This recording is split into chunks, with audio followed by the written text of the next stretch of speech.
মাছ ধরার জালে আটকা পড়ে বিরাট সেই জীব। মাছ ভেবে ডাঙায় তুলতেই আতঙ্কিত হয়ে পড়েন মৎস্যজীবীরা। জালে জড়িয়ে পড়ায় পালাতে পারেনি এই জীবটি। মৎস্যজীবীরা জাল থেকে উদ্ধার করে নিয়ে আসে, দড়ি দিয়ে বেঁধে গ্রামে নিয়ে আসে।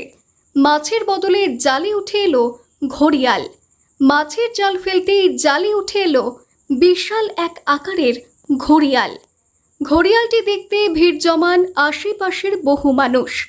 এদিন ঘড়িয়াল উদ্ধারের ঘটনায় চাঞ্চল্য সৃষ্টি হয় এলাকায়। মানে এখনো স্যার আমি একটা কথা বলি, এখনো যে আতঙ্ক খালি এইটাই যে কুমির তা বুঝতে পারছি না। এটা ধরার পরেও আমাদের ওই পাড়ায় আরেকটা খবর হয়েছে যে এখন আরেকটা ওই কুমির ওইদিকে দেখা গিয়েছে নদীতে, এবং আমরা কালকে মাছ ধরতে গেছিলাম, কালকে কিন্তু একটু উপরে ওখানেও একটা আমরা দেখেছি। এখনো আতঙ্ক আমাদের মুঠি কাটেনি। এখনো যে এই নদীতে কুমির নেই তার কোনো মানে রাখছি না, এখনো কুমির থাকতে পারে এরকম আমরা দেখছি। দীর্ঘ 4 দিনের প্রতীক্ষার অবসান। অবশেষে ভরতপুরের বাবলা নদীতে উঠে এলো মৎস্যজীবীদের জালে মেছো কুমির, অর্থাৎ যা ঘড়িয়াল নামেই পরিচিত। ঘড়িয়াল উদ্ধার করতে গিয়ে দুটো জাল ছিঁড়ে গিয়েছে। যদিও অবশেষে মৎস্যজীবীদের জালে উঠে আসে ওই ঘড়িয়ালটি, পরে বন দফতরের হাতে তুলে দেওয়া হয় ঘড়িয়ালটিকে। বর্তমানে ঘড়িয়ালটি মৎস্যজীবীদের হেফাজতেই রয়েছে। এই নদীতে আশেপাশের গ্রামের বাসিন্দারা নিয়মিত স্নান করেন। বহু মানুষ এই নদীতে মাছ ধরে জীবিকা নির্বাহ করে। ঘড়িয়াল উদ্ধারের ঘটনায় সকলের মধ্যেই আতঙ্ক ছড়িয়েছে। ভালো লাগছে, কিন্তু বাচ্চা কাচ্চার জন্য অসুবিধা। জলে কোনো ভয় করছে, এসব তো কোনো সময় দেখেনি এদিকে, সেই জন্য ভয় করছে বাচ্চা কাচ্চারা। ধরতে গিয়ে আপনাদের কি কোনো ক্ষতি হয়েছে? না, কোনো ক্ষতি হয়নি, কিন্তু দুটো জাল ছিঁড়ে গেছে, সেই জন্য জালের দাবি চাই। আমরা বলতে চাইছি জালটা যে ক্ষতিপূরণ হয়েছে ক্ষতিপূরণটা চাই।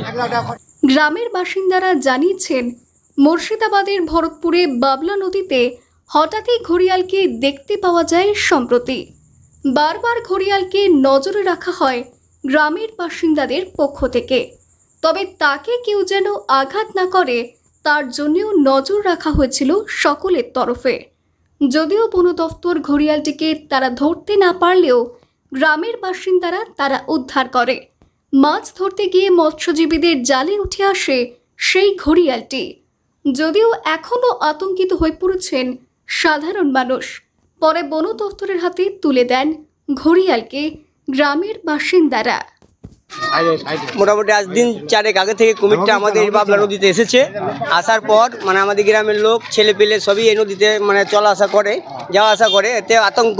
এর জন্যে আমরা বারবার কুমিরটাকে ফলো করে রাখি এবং বারবার বন দপ্তরকে খবর দেওয়া হয় এবং থানায়ও খবর দেওয়া হয় প্রশাসনকে। তো প্রথমে যখন কুমিরটা ঢুকে তখন ওরা বলে আপনারা ধরতে পারবেন না। তার পরবর্তী ক্ষেত্রে আমরা আবার প্রশাসন আমাদেরকে বলে যে আপনারা পারলে ধরুন, চেষ্টা করুন, কিন্তু মানে জিনিসটা যেন মারা না যায়, একটু নিরাপত্তা রাখবেন।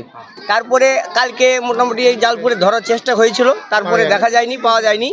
তারপরে আবার আজকে সকাল থেকে দেখা যায়, সকাল থেকে মোটামুটি দোকানে জালে বারবার ঘেরা হয়। জাল দুটো জালই টুকরো টুকরো হয়ে গেছে, কেটে গেছে, জাল দুটো ছিঁড়ে গেছে এবং গ্রামের লোক হেল্প করে ধরেছে। ধরার পরে খবর দেওয়া হয়েছে, খবর দিয়ে মানে এখানে একটা পুষ্কুনি আছে, এই পুষ্কুনিতে ছাড়া হয়েছে। মুর্শিদাবাদ থেকে কৌশিক অধিকারের রিপোর্ট, লোকাল 18 বাংলা।